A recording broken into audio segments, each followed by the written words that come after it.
नमस्कार।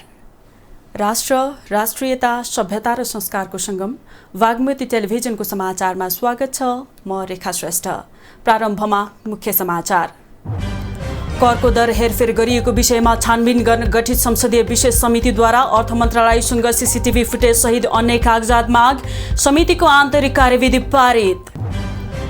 कांग्रेस केन्द्रीय कमिटीमा मर्यादा क्रम निर्धारण सम्बन्धी मस्यौदा पेश। बैठक बिहीबार दिउँसो 1 बजे पुनः पार्टी केन्द्रीय कार्यालय सानेपामै बस्ने। एमाले सांसदले बैठक बहिष्कार गरे पनि सार्वजनिक लेखा समितिको 22औं वार्षिक प्रतिवेदन पास। सांसदहरू उपस्थित संख्याको बहुमत रहेकाले वार्षिक प्रतिवेदन अनुमोदन। अध्यक्ष उपेन्द्र यादवले एकलौटी र स्वेच्छाचारी प्रवृत्ति देखाएको जसपाका संघीय परिषद अध्यक्ष भट्टराईको आरोप। पार्टी दर्ता गराउँदादेखिको आफ्नो सपनामा कुठाराघात भइरहेको जिकिर। र मंगलबार शेयर बजार नेप्से 11.68 अङ्कले बढेर परिसूचक 1927 अङ्कमा 1 अर्ब 70 करोड बढीको कारोबार।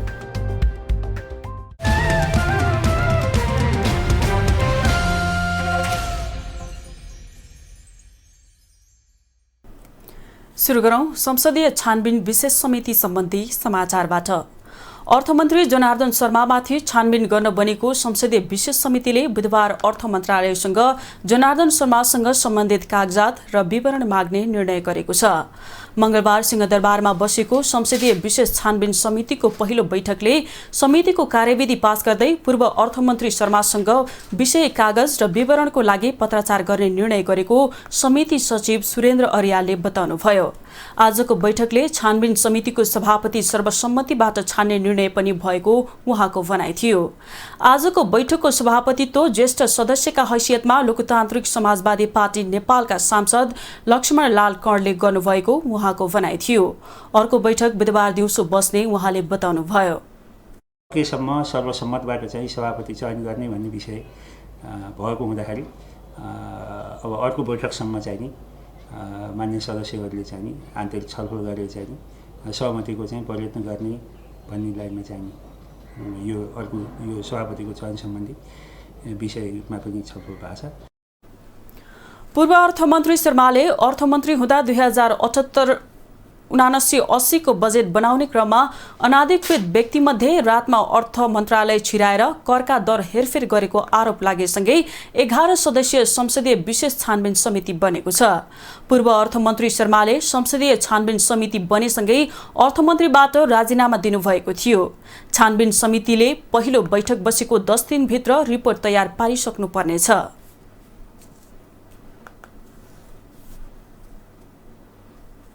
नेपाली कांग्रेसको केन्द्रीय कमिटी बैठकमा मर्यादा क्रम निर्धारण सम्बन्धी मस्यौदा छलफलका लागि पेश भएको छ।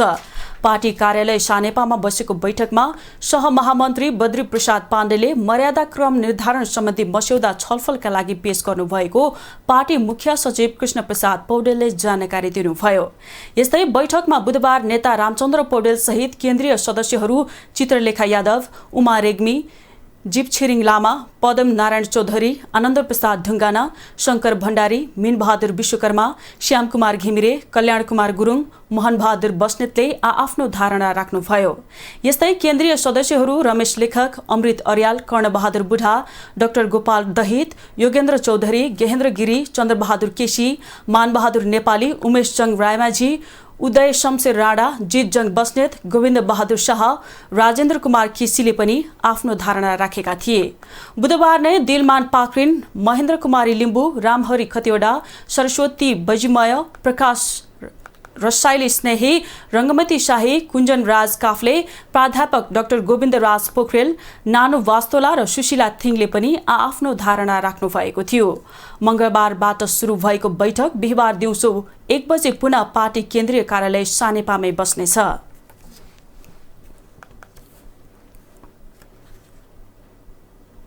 सार्वजनिक लेखा समिति सभापति प्रमुख प्रतिपक्षीले पाउनुपर्ने माग राख्दै नेकपा एमालेले लेखा समिति बैठक बहिष्कार गरेको छ।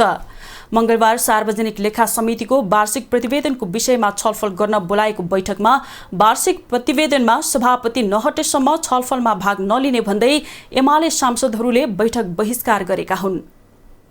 मंगलबार बसेको सार्वजनिक लेखा समितिको बैठकमा वार्षिक प्रतिवेदनको विषय भन्दा पनि एमाले सांसदहरूले सत्ताको छायामा समिति पारेर 1 वर्षसम्म कुनै बैठक नभएको भन्दै सभापतिप्रति आक्रोश व्यक्त गरेका छन्। बैठकमा एमालेका प्रमुख सचेतक विशाल भट्टराईले समितिको नेतृत्व विपक्षी दलले पाउने परम्परा रहेको भए पनि कांग्रेस सरकारमा गएको 1 वर्षसम्म पनि नेतृत्व नछाडेको भन्दै प्रश्न उठाउनुभयो। अघिल्लो सरकारको समयमा सरकारले गरेका हरेक कामको विषयमा सरकारले गरेको काम गलत पुष्टि गर्नका लागि बारम्बार छलफल हुने गरे पनि नयाँ सरकार गठन भएको 1 वर्षसम्म कुनै पनि बैठक नराखिएको भन्दै एमालेले आपत्ति जनाएको हो। हाम्रो पार्टीको सरकार भएका बखत यहाँले बडा बाक्लै बैठक राख्नुहुन्थ्यो र आएका सबै मुद्दाहरूलाई निवेदनहरूलाई सम्बोधन गरेर छलफल गरेर सकेसम्म त्यो बेलाको सरकारले राम्रो गरेन कि भन्ने प्रकारको प्रमाणित गर्नका लागि धेरै ठुला प्रयासहरू समितिबाट हुन्थे।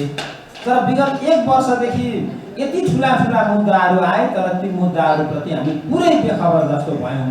बैठकमा नेपाली कांग्रेसका सांसद राजेन्द्र कुमार केसीले प्रमुख प्रतिपक्षको माग जायज भएको भन्दै समर्थन गर्नुभयो। अन्तर्राष्ट्रिय मान्यता र लोकतान्त्रिक प्रणालीमा संसदको सार्वजनिक लेखा समिति सभापति प्रमुख प्रतिपक्षले नै पाउनु पर्नेमा दुई मत नभएको उहाँको भनाइ थियो।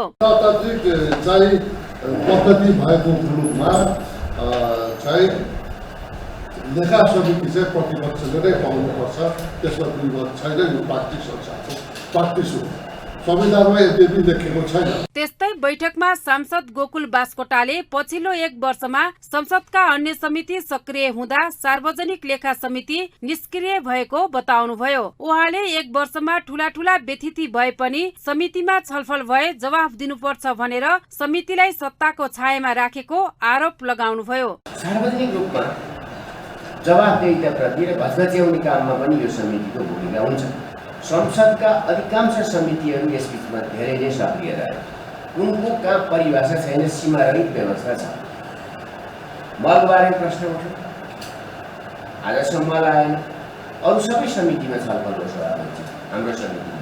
त्यस्तै नेकपा एकीकृत समाजवादीकी सांसद पार्वती विसुङखेले सार्वजनिक लेखा समितिको सभापति प्रमुख प्रतिपक्ष दलबाट हुने कुरा अन्तर्राष्ट्रिय अभ्यास भएको बताउनुभयो। उहाँले समितिले सभापति दिने भन्दा पनि दलभित्र छलफल गर्नुपर्ने धारणा राख्नुभयो। त्यो हामी पनि ढल्नको लागि मलाई लाग्छ यो समितिले सभापति दिने हो जस्तो त मलाई लाग्दैन।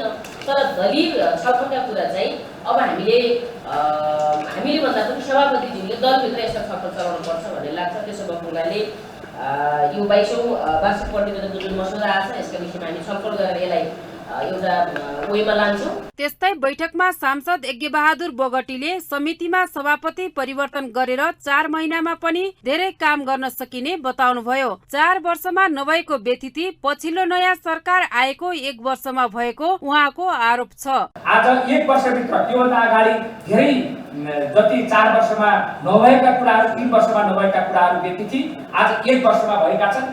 1 वर्षमा भएका व्यथितिको बारेमा आज एकचोटि पनि सार्वजनिक लेखा समितिमा छलफल भएको छैन, जवाफ मागिएको छैन। त्यस्तै सांसद चन्दा चौधरीले विगत लामो समयदेखि उपसभामुख खाली भए पनि महिला उपसभामुख आउने भएकाले अहिलेसम्म छलफल नै नभएको बताउनुभयो। समिति सभापतिको विषय बैठकमा नभएर प्रधानमन्त्री शेरबहादुर देउबा केपी शर्मा ओलीसँग बालुवाटार वा बालकोटमा छलफल गरेर निकास आउने उहाँको भनाइ थियो। खास मलाई लाग्छ महिला भएको कारणले पनि खाली छ। त्यही पुरुष भएको भए उहिले शेरबहादुर देउबाजी हुनुहुन्छ, अहिले प्रधानमन्त्रीजी हाम्रो आदरणीय प्रधानमन्त्री हुनुहुन्छ, आदरणीय पूर्व प्रधानमन्त्री केपी शर्मा ओली हुनुहुन्छ, प्रचण्डजी हुनुहुन्छ, लगायत जुन हाम्रो अग्रज 12-14 जना त पुरै देशै चलाएको छ, बाँकीको त मतलबै छैन। उहाँहरू उहिले नै गरिसक्नुहुन्थ्यो।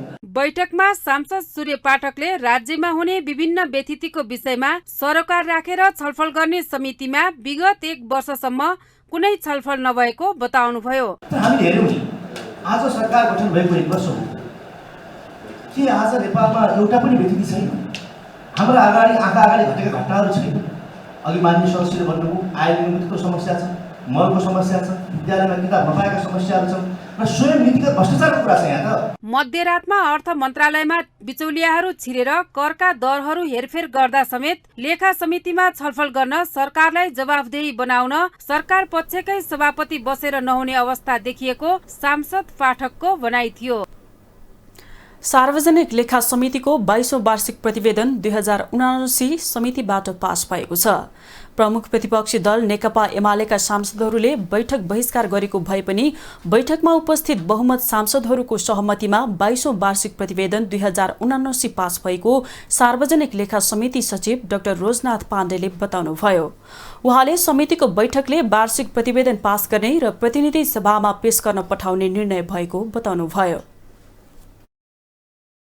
प्रमुख प्रतिपक्षी दलका मान्य सदस्यहरूले उहाँहरूले चाहिँ बैठक बहिष्कार गरेर छोडेर जानुभयो, आफ्नो उपस्थिति जनाइसकेपछि र यो बिचमा जति सांसदहरू यहाँ रहनुभयो उहाँहरू चाहिँ उपस्थित सङ्ख्याको बहुमत भएको हुनाले उहाँहरूले चाहिँ यो प्रतिवेदन अनुमोदन गर्नुभयो। त्यही अनुसार हामी अगाडि बढाएका छौँ।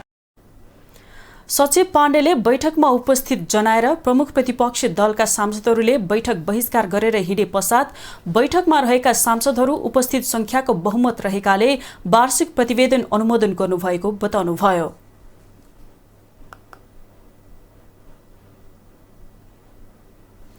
समाचारमा एकैछिन विश्राम।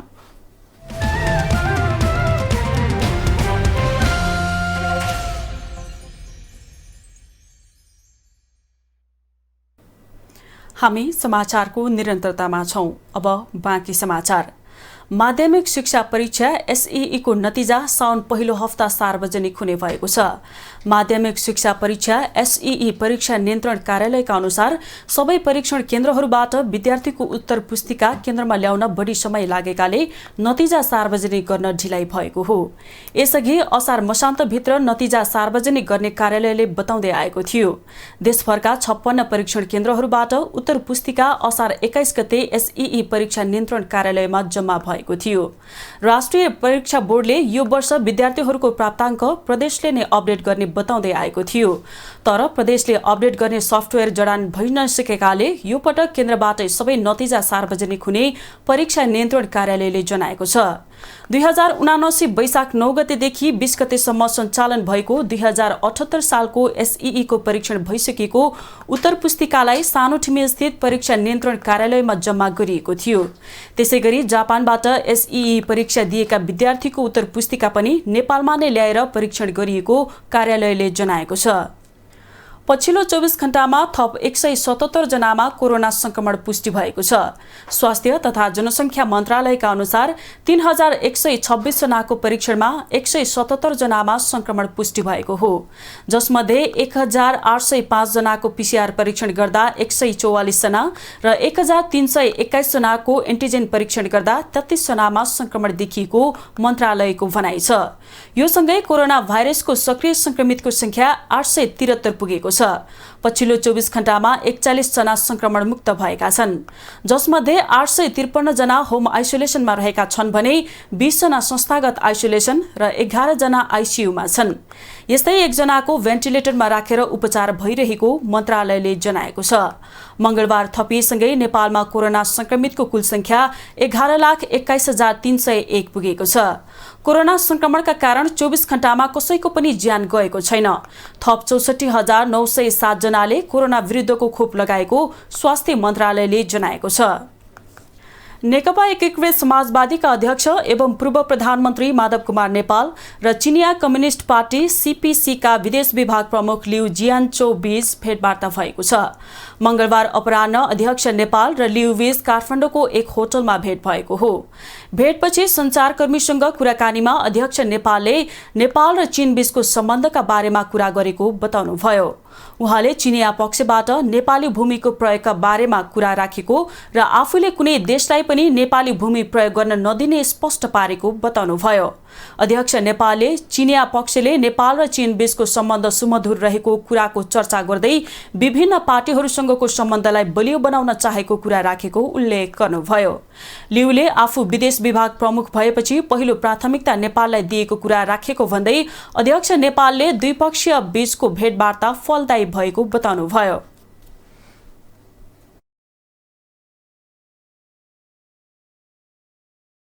हाम्रो पार्टीको पनि नेपाल कम्युनिस्ट पार्टी समाजवादीको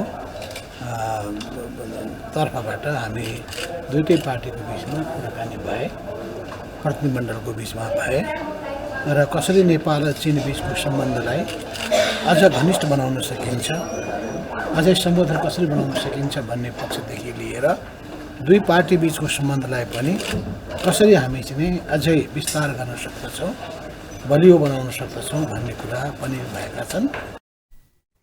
अध्यक्ष नेपालले दुई देश बीचको सम्बन्धलाई बलियो बनाएर लैजाने कुरामा दुवै पक्षले कुरा राखेको उल्लेख गर्दै नेपालका कम्युनिस्टहरू एकताबद्ध भएर अघि बढे राम्रो रहेको कुरा प्रमुख लिउले राख्नु भएको बताउनुभयो। उहाँले चिनिया पक्षले राखेको सुरक्षा चासोको बारेमा स्पष्ट गर्ने काम भएको बताउनुभयो।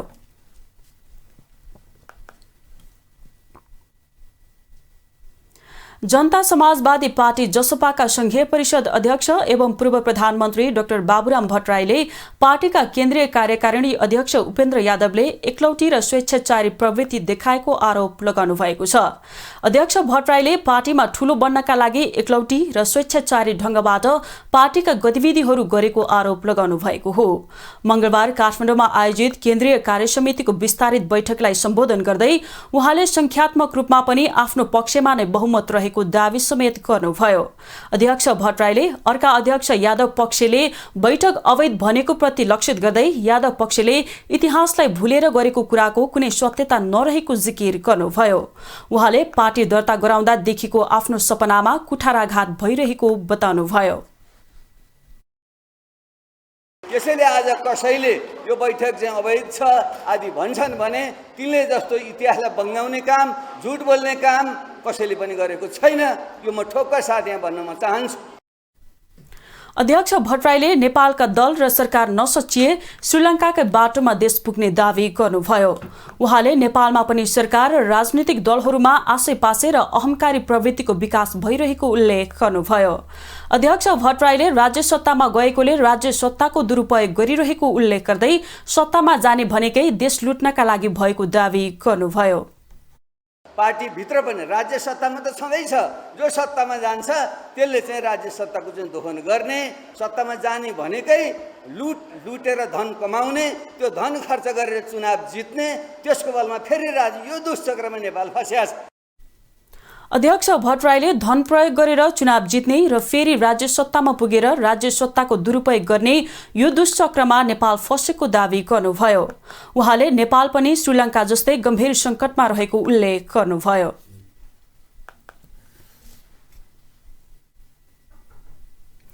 राष्ट्रिय जनमोर्चाका सांसद तुलसी प्रसाद विश्वकर्माले दैनिक उपभोग्य वस्तुको मूल्य घटाउन सरकारको ध्यानाकर्षण गराउनु भएको छ। मंगलबार राष्ट्रिय सभा बैठकको विशेष समयमा बोल्दै सांसद विश्वकर्माले महँगीका कारण जनता आक्रान्त भएको बताउनुभयो। उहाँले दैनिक उपभोग्य वस्तुको मूल्य वृद्धिका कारण जनताको जीवनयापनमा समेत असर पर्न थालेकाले मूल्य वृद्धि घटाउनका लागि सरकारले ध्यान दिनुपर्ने उल्लेख गर्नुभयो। ठेकदारहरूको ढिलासुस्ती र लापरवाहीका कारणले कतिपय विकास निर्माणका कामहरू रोकिएको भन्दै उनीहरूलाई सरकारले कडाइपूर्वक काममा लगाउन ध्यान दिनुपर्ने उहाँको भनाइ थियो। का कुराहरूमा सरकारले समयमै ध्यान दिनुपर्छ, समयमै चाहिने विकास निर्माणका बजेटहरू चाहिने निश्चित गरिनुपर्छ र ठेकदारहरूलाई कडाइपूर्वक चाहिने काममा लगाउनको लागि सरकारले त्यसमा चाहिने कडाइपूर्वक ध्यान दिनुपर्छ। सांसद विश्वकर्माले आयातलाई कम गर्दै बढ्दो व्यापार घाटालाई रोक्नुपर्ने बताउनुभयो।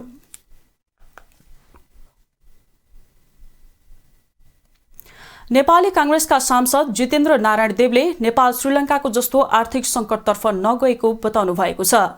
मंगलबार राष्ट्रिय सभाको बैठकमा विशेष समयमा बोल्दै सांसद देवले नेपाल श्रीलङ्काको जस्तो आर्थिक संकटतर्फ नगएको बताउनु भएको हो। नेपाललाई श्रीलङ्काको जस्तो अवस्था बन्न नदिनका लागि सतर्कता भने जरुरी रहेको उहाँको भनाइ थियो। उहाँले कोभिड अथवा रसिया र युक्रेनको युद्धलाई देखाएर देशको समस्याबाट पन्छिन खोज्नु भने मूर्खता र देशप्रतिको गद्दारी हुने बताउनुभयो। हामी कसैले कोभिडलाई मात्रै कारण देखाएर या रसिया र युक्रेनको वारलाई युद्धलाई मात्रै कारण देखाएर पन्छिन खोज्यौँ भने त्यो मूर्खता हुन्छ, त्यो देशको प्रति गद्दारी बेइमानी हुन्छ, विश्वासघात हुन्छ, मुलुक दुर्घटनामा जान्छ। सांसद देवले श्रीलङ्काले निरन्तरको 2 दशकदेखिको गलत आर्थिक नीति, भ्रष्टाचार, कमिसन तन्त्र र परिवारवादको कारणले गर्दा अहिलेको अवस्था भोग्नु परेको बताउनुभयो। नेपालले कस्तो किसिमको ऋण लिने र कस्तो किसिमको ऋण नलिने यस विषयमा भने अर्थशास्त्री, राज्य सञ्चालक र मुख्य राजनीतिक शक्तिहरूका बीचमा बहस हुनुपर्ने उहाँको भनाइ थियो। उहाँले सरकारले उत्पादन बढाउने, आयात घटाउने, निर्यात बढाउने नीति लिनु सही भएको उल्लेख गर्नुभयो।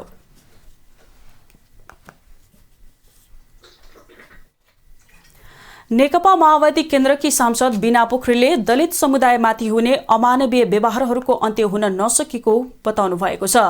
मंगलबार राष्ट्रिय सभा बैठकको विशेष समयमा बोल्दै सांसद पोखरेलले देशमा ठूलो राजनीतिक परिवर्तन भए पनि दलित समुदायमाथि हुने अपमान र अमानवीय व्यवहारहरूको अन्त्य हुन नसकेको बताउनु भएको हो। उहाँले अझै पनि दलित समुदायलाई अपमान गर्ने संस्कार समाजमा रहेको भन्दै त्यस्तो संस्कारगत चेतनालाई बदल्न राज्यले प्रभावकारी अभियान चलाउनु पर्ने बताउनुभयो। उहाँले निर्वाचन प्रणाली पूर्ण समानुपातिक बनाउनु पर्ने र दलितको प्रतिस्पर्धा दलितसँग मात्रै हुने व्यवस्था मिलाउनु पर्ने बताउनुभयो। हाम्रो समाजको संस्कारगत चेतनालाई बदल्न अत्यन्तै सशक्त र प्रभावकारी अभियान चलाउनु पर्दछ, जसको पहल स्वयं राज्यले लिनु पर्दछ। सांसद पोखरेलले दलित समुदाय भित्रै भएका विभेदहरूको पनि अन्त्य हुनुपर्नेमा जोड दिनुभयो। उहाँले विद्यालयका पाठ्यक्रमहरूले पनि रूढिवादी र अन्धविश्वास कुराहरू सिकाइरहेको भन्दै पाठ्यक्रमहरू दलित समुदाय मैत्री हुनुपर्ने बताउनुभयो। राष्ट्रिय सभा सदस्य वामदेव गौतमले सरकार र राजनैतिक दलको गैर जिम्मेवारीका कारण संघीय संसदका उपसभामुख र उपाध्यक्षको रिक्त पद पूर्ति हुन नसकेको दावी गर्नुभएको छ। मंगलबार राष्ट्रिय सभाको विशेष समयमा बोल्दै सदस्य गौतमले प्रतिनिधि सभाको उपसभामुख र राष्ट्रिय सभाको रिक्त उपाध्यक्ष पदमा महिला चयन गर्न नसक्नु सरकार र राजनैतिक दलका लागि लाजमर्दो विषय भएको बताउनु भएको हो। उहाँले पुरुष सदस्य पद रिक्त भएको खण्डमा कुर्नै नपर्ने अवस्था हुने दावी गर्दै महिला रिक्त पदकै कारण प्रतिनिधि सभामा 4 वर्ष र राष्ट्रिय सभामा करिब 4 महिना यता पदपूर्ति हुन नसक्नु दुःखको विषय भएको बताउनुभयो।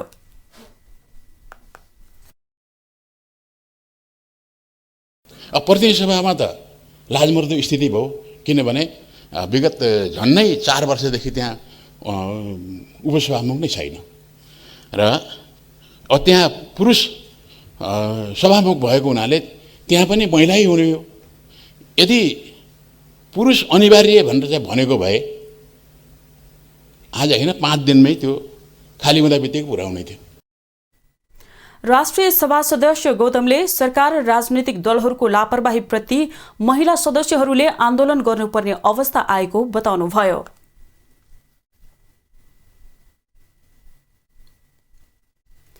प्रमुख प्रतिपक्षी दल नेकपा एमालेका सांसद देवेन्द्र दाहालले संसदमा अड्किएर बसेका विधेयकहरूको अवस्था हेर्नका लागि विशेष संसदीय समिति गठन गर्नुपर्ने बताउनु भएको छ। मंगलबार राष्ट्रिय सभाको बैठकमा विशेष समयमा बोल्दै सांसद दाहालले प्रतिनिधि सभा र राष्ट्रिय सभामा धेरै विधेयकहरू अड्किएर बसेको बताउनुभयो। उहाँले संसदमा अड्किएर रहेका तथा विचाराधीन विधेयकहरूलाई हेर्ने गरी दुवै सदनमा अनुगमन, सुपरिवेक्षण र सुझाव समिति गठन गर्नुपर्ने बताउनुभयो। सार्वभौम हो भने पक्कै पनि हो, यो संसद त सार्वभौम छ, अधिकार सम्पन्न छ भनेदेखि यस्ता विधेयकहरू हेर्ने गरी एउटा संसदमै प्रतिनिधि सभा र राष्ट्रिय सभा दुवै ठाउँमा यो विधेयकलाई हेर्ने एउटा स्पेशल एउटा अनुगमन, सुपरिवेक्षण र सुझाव समिति हुनुपर्छ भन्ने म प्रस्ताव राख्न चाहन्छु। सांसद दाहालले सरकारले संवैधानिक परिषद सम्बन्धी विधेयक राष्ट्रिय सभामा दर्ता गरेको प्रति विरोध जनाउनुभयो। विगतमा केपी ओली नेतृत्वको सरकारले जे कुरा ल्याएको थियो विधेयकमा त्यही कुरा ल्याएको भन्दै उहाँले सरकारले जे कुराको विरोध गरेको हो सोही कुरा ल्याएको उल्लेख गर्नुभयो। सो विधेयकको सम्बन्धमा सभामुख अग्निप्रसाद सापकोटाले विगतमा सर्वोच्च अदालतमा मुद्दा हालेको भन्दै राष्ट्रिय सभाका अध्यक्षले सभामा छलफल गराउनु पूर्व सभामुखको धारणा पुरानै हो कि फेरिएको हो सोध्नुपर्ने उहाँको भनाइ थियो। यो सभामुखले यसो भनेर जुन मुद्दा हाल्नु भएको छ, दिनै प्रावधानहरू राखेर त्यो विधेयक यहाँ ल्याइएको छ, यद्यपि त्यो विधेयक यहाँ छलफल होला, विधेयक ल्याइएको छ, तर अब एकचोटि त हाम्रो अध्यक्ष महोदयले पनि त्यस बारेमा छलफल गर्नुभन्दा अगाडि त सभामुख महोदयसँग छलफल गर्नु पर्यो। तपाईँ हिजोकै अडानमा हुनुहुन्छ कि के छ तपाईँको भनेर। सांसद दाहालले शून्य समय र विशेष समयमा प्रस्तुत विषयकहरूको जवाफ सम्बन्धित मन्त्रीले 5 दिनभित्र सदनमा उपलब्ध गराउनुपर्ने व्यवस्था भए पनि मन्त्रीहरूले जवाफ नदिने गरेको बताउनुभयो। जवाफ नदिने मन्त्रीहरूलाई नियमावलीको व्यवस्था अनुरूप मुद्दा हाल्ने पनि उहाँको भनाइ थियो।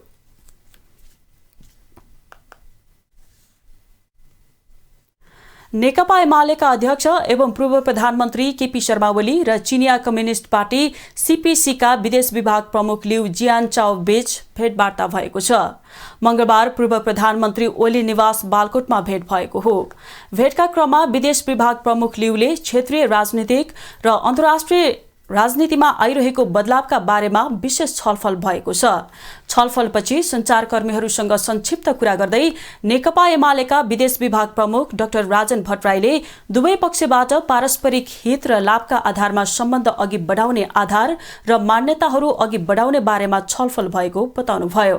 त्यस्तै अध्यक्ष ओलीले विगतदेखिको एक चीन नीति र नेपाली भूभाग चिनिया वा अरू कुनै पनि मित्र राष्ट्रका विरुद्ध प्रयोग गर्न नदिने प्रतिबद्धता जनाउनु भएको उल्लेख गर्नुभयो। नेपालका तर्फबाट हामीले जुन विगतदेखि नै लिँदै आएको चीनप्रति एक चीनको नीति र सँगसँगै नेपाली भूभाग चिनिया वा अरू कुनै पनि राष्ट्रका मित्र राष्ट्रका विरुद्ध प्रयोग हुन नदिने हाम्रो जुन पुरानो प्रतिबद्धता हो, त्यो प्रतिबद्धतामा नेकपा एमाले प्रतिबद्ध छ र त्यसलाई निरन्तर रूपमा हामी अगाडि बढाउन चाहन्छौँ भन्ने कुरा चाहिँ हाम्रो अध्यक्षका तर्फबाट उहाँले राख्नुभयो। भेटमा नेपालको कम्युनिस्ट पार्टीहरूको मिलाप र एकीकरणको कुरा आन्तरिक भएकोले चीनले यसमा कुनै धारणा नराख्ने चिनिया पक्षले स्पष्ट पारेको छ। आइतबार 4 दिने नेपाल भ्रमणमा आउनुभएका विदेश विभाग प्रमुख लिउले यसअघि प्रधानमन्त्री शेरबहादुर देउवा, परराष्ट्र मन्त्री डाक्टर नारायण खड्का, ऊर्जा जलस्रोत तथा सिंचाई मन्त्री पम्फा भूषाल, नेकपा माओवादी केन्द्रका अध्यक्ष पुष्पकमल दाहालसँग भेट गरिसक्नु भएको छ। विदेश विभाग प्रमुख लिउ बुधबार बिहान राष्ट्रपति विद्यादेवी भण्डारीसँग भेट गर्ने र भोलि बेलुका नै स्वदेश फर्किनुहुनेछ।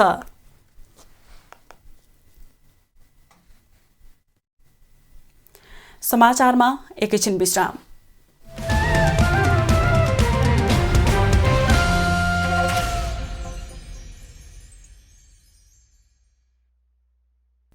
हामी समाचारको निरन्तरतामा छौं। अब बाँकी समाचार। राष्ट्रिय सभा सदस्य दिलकुमारी रावल थापाले त्रिभुवन विश्वविद्यालयमा प्रश्नपत्र सम्बन्धी भएको बेथिति रोक्न सरकारको ध्यानाकर्षण गराउनु भएको छ। मंगलबार राष्ट्रिय सभाको शून्य समयमा बोल्दै सांसद थापाले त्रिभुवन विश्वविद्यालयको गत वर्षको स्नातकोत्तर परीक्षा र यस वर्षको परीक्षामा एउटै प्रश्न दोहोरिएको विषय बाहिर आएकाले यस्तो खालको बेथिति सरकारले रोक्नुपर्ने बताउनुभयो। त्रिवीको गत वर्ष स्नातकोत्तर परीक्षा र यस वर्षको परीक्षा एउटै प्रश्न दोहोरिएको छ। यो स्नातकको मात्र घटना होइन, भर्खर स्नातक तहको परीक्षा पनि त्यही घटना दोहोरिएको छ। यस्तो बेथिति कहिलेसम्म? सांसद अनिता देवकोटाले संविधानले व्यवस्था भए बमोजिम तीनै तहको सरकार नचलेको बताउनुभयो। उहाँले 3 तहका सरकार बीचको अन्तर्सम्बन्ध, सहकारिता, सहअस्तित्व र समन्वयताको सिद्धान्तका आधारमा संविधानको व्यवस्था भए तापनि यसको पालना समेत नभएको जिकिर गर्नुभयो। सहकारिता, सहअस्तित्व र समन्वयको सिद्धान्तका आधारमा संविधानको व्यवस्था भए तापनि यसको पालना भएको देखिँदैन। संविधानको रक्षाका लागि नागरिकलाई केन्द्रबिन्दुमा राखेर राज्य सञ्चालनमा तीनै तहको ध्यान जाओस् भनी म ध्यानाकर्षण गराउन चाहन्छु। त्यस्तै सांसद इन्दु कडेरियाले वर्तमान सरकारले ट्विन विस्थापित गर्ने कार्यलाई प्राथमिकता नदिएको आरोप लगाउनुभयो। वर्षैपिछे महाकाली नदीमा ट्विनबाट खसेर मानिसहरूले ज्यान गुमाउनु परेको उहाँको भनाइ थियो। ट्विन विस्थापित गरी 11 ठाउँमा पुल निर्माण गर्नुपर्ने कार्ययोजना भए पनि 60 ठाउँमा निर्माण कार्य सुरु नै भएको छैन। सांसद खिमलाल देवकोटाले मुलुकमा सरकार नै नभएको आभास भइरहेको बताउनुभयो। उहाँले सरकार भए पनि नभएको जस्तै देखिएको भन्दै ललितपुरको भैँसेपाटीको 500 मिटर सडक लथालिङ्ग भएर 6 वर्षदेखि हिलामै हुँदा समेत ध्यान नगएको उहाँको भनाइ थियो। 500 मिटर मात्रै बाटो कतिचोटि भन्ने, यो सरकारलाई कतिचोटि भन्ने, यो मुलुकमा सरकार छ कि छैन, हामीले कतिचोटि हारगुहार गर्ने, यो मैले सम्बन्धित मन्त्रीलाई यो विषयमा यहाँ संसदमा आएर जवाफ दिन अनुरोध गर्छु। हस्त, धन्यवाद। त्यस्तै सांसद नन्दा चपाईले शिशु अवस्थामा हुर्कदै गरेको संहितामाथि प्रश्न उठ्ने गरी प्रदेश सरकारले काम गरेको बताउनुभयो। उहाँले गण्डकी प्रदेश सरकारले मुख्यमन्त्रीको बुवा आमाको नाममा प्रतिष्ठान खोलेर कोषमा बजेट मार्फत रकम जम्मा गर्नु दुःखद भएको बताउनुभयो। प्रमुखहरूको आमा बुवाको नाममा प्रतिष्ठान निर्माण गर्ने र कोषमा रकम जम्मा गर्ने गरिएको खबर आएको छ। कोषमा रकम जम्मा गर्ने कुरालाई निस्तेज गर्नुपर्छ भन्न चाहन्छु। सांसद प्रकाश पन्तले आदिकवि भानुभक्त आचार्यको जन्मस्थान तनहुको चुदिरमगाईलाई सरकारले उपेक्षा गरेको बताउनुभयो। आन्तरिक तथा बाह्य साहित्यिक पर्यटकको प्रचुर सम्भावना भएको धार्मिक साहित्यिक स्थल हो। यस सम्मानित राष्ट्रिय सभा मार्फत म सरकार, सम्बन्धित निकाय, सरकारवाला सबैलाई यसतर्फ गम्भीर ध्यान आकर्षण गराउँदछु। सांसद पन्तले आदिकवि भानुभक्त आचार्यको जन्मस्थल तनहुको चुदिरमगा आन्तरिक तथा साहित्यिक पर्यटकको प्रचुर सम्भावना भएको भन्दै सरकारको प्राथमिकतामा राख्न आग्रह गर्नुभयो।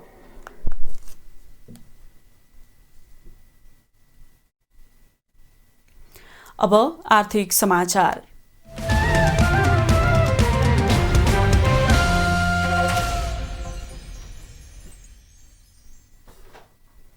दुई दिनसम्म उच्च अङ्कले घटेको शेयर बजार मंगलबार भने बढेको छ।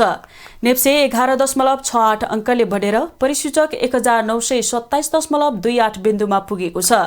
226वटा कम्पनीको 49,67,561 किता शेयर 1,70,77,52,978 रुपियाँमा कारोबार भएका छन्। यस्तै क वर्गका कम्पनीहरूको कारोबार मापन गर्ने सेन्सेटिभ इन्डेक्स 2.09 अङ्कले बढेर 368.95 बिन्दुमा पुगेको छ।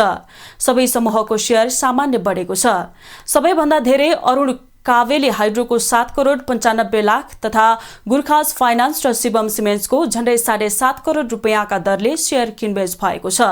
सप्तकोशी विकास ब्याङ्कको शेयर झण्डै 9.5% बढेको छ। समग्रमा बजार बढे पनि नयाँ सारथी लघुवित्तको शेयर 4.5% घटेको छ।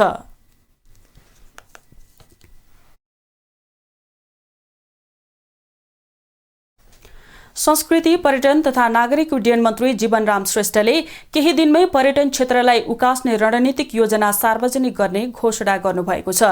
सोमबार काठमाडौँमा आयोजित विश्वका सबैभन्दा धेरै उचाइमा होटल खोलेर Guinness book of the world रेकर्डमा नाम लेखाउन सफल होटललाई शुभकामना एवं आधिकारिक प्रमाणपत्र प्रदान गर्दै उहाँले यस्तो बताउनु भएको हो। मन्त्री श्रेष्ठले विश्वको सबैभन्दा अग्लो स्थानमा रहेको होटलमा नेपालले रेकर्ड बनाएको भन्दै खुशी व्यक्त गर्नुभयो। मन्त्री श्रेष्ठले कोरोनाका कारण रुग्ण बनेको पर्यटन क्षेत्रलाई तन्दुरुस्त बनाउने प्रतिबद्धता व्यक्त गर्नुभयो। उहाँले यस किसिमका पर्यटनमुखी कामले देशको नाम उच्च बनाउने बताउनुभयो। यो सबै क्षेत्रलाई प्रभावित बनाएको छ, तर यो पर्यटन व्यवसायमा अझ धेरै चाहिँ प्रभाव परेको छ र अहिले हामी चाहिँ यो पर्यटन क्षेत्रलाई कसरी पुनर्स्थापित गर्ने, यो क्षेत्रलाई फेरि चाहिँ कसरी एउटा चाहिँ यसको हिजोको ग्लोरी छ त्यसलाई चाहिँ पुनर्स्थापित गर्ने भन्नेमा मन्त्रालय चाहिँ लागिरहेका छौँ। Everest in private limited hotel 5,180 मिटरको उचाइमा बनाइएको छ। यसअघि सन् 2004 मा होटल एभरेस्ट भ्यूलाई विश्वकै सबैभन्दा अग्लो ठाउँमा रहेको होटलको रूपमा गिनिज बुकमा दर्ता गरिएको थियो।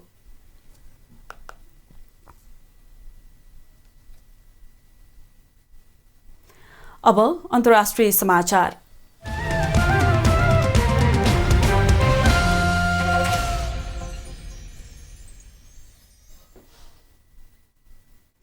बलुचिस्तानमा लगातारको वर्षाका कारण भएका विभिन्न घटनामा 24 बालबालिका सहित 62 जनाको मृत्यु भएको छ भने सयौं प्रभावित भएका छन्।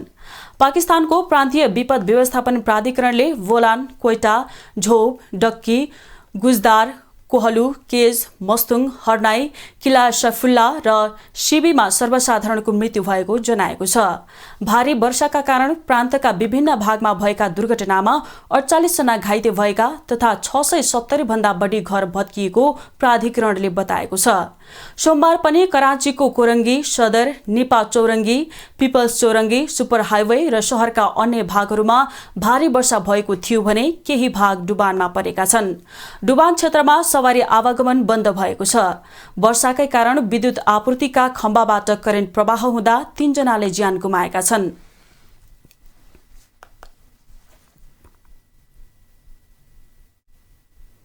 उत्तरी इरानमा मंगलबार राजमार्गमा बस पल्टिँदा कम्तीमा 3 जनाको मृत्यु हुनका साथै अन्य 16 जना घाइते भएको छ।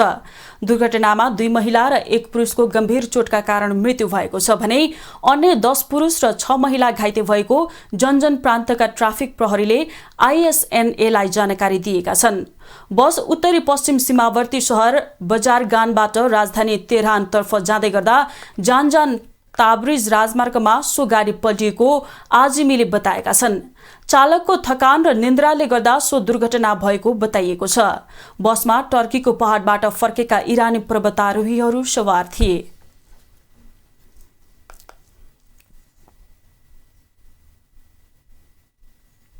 अब खेलकुद समाचार।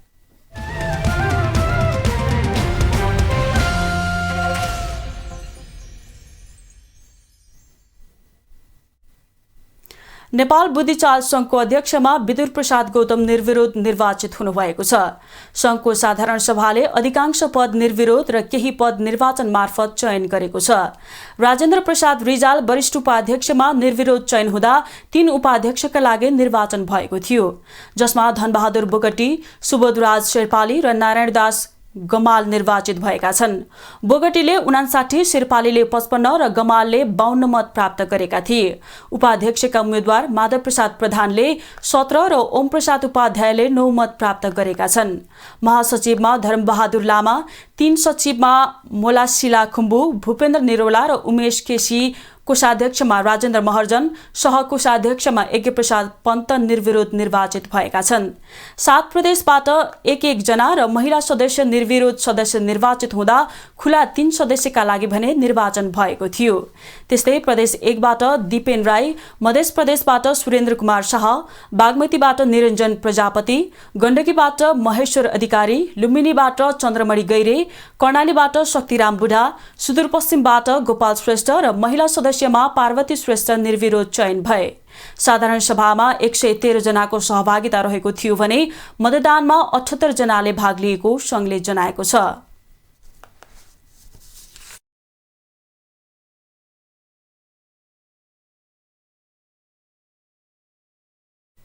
अब मौसम सम्बन्धी समाचार।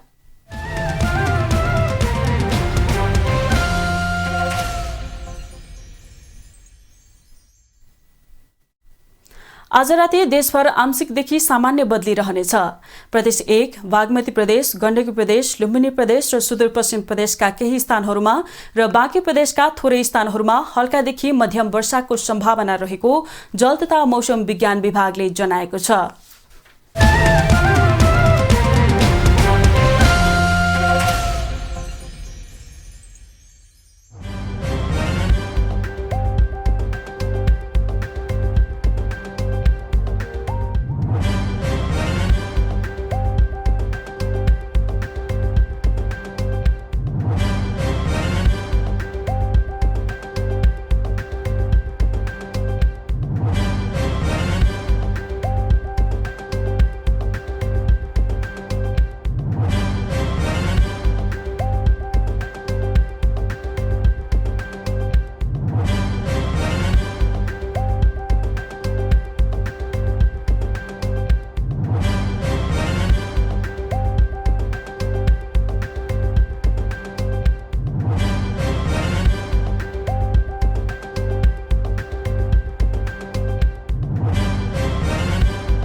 समाचारको अन्त्यमा पुनः मुख्य समाचार।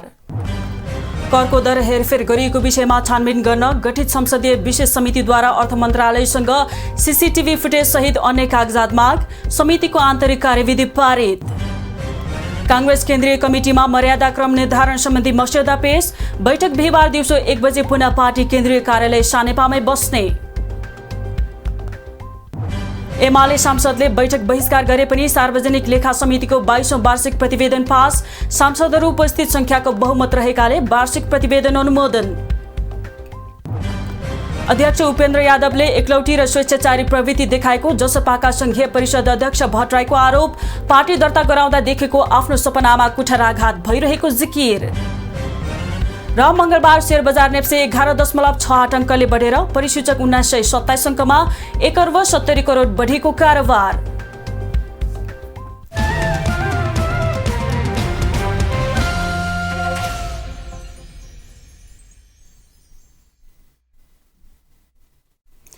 राष्ट्र, राष्ट्रियता, सभ्यता र संस्कार संरक्षणमा समर्पित वाग्मती टेलिभिजनमा प्रसारण भइरहेको समाचार अहिलेलाई यति नै। हेर्दै रहनुहोला वाग्मती टेलिभिजन। नमस्कार।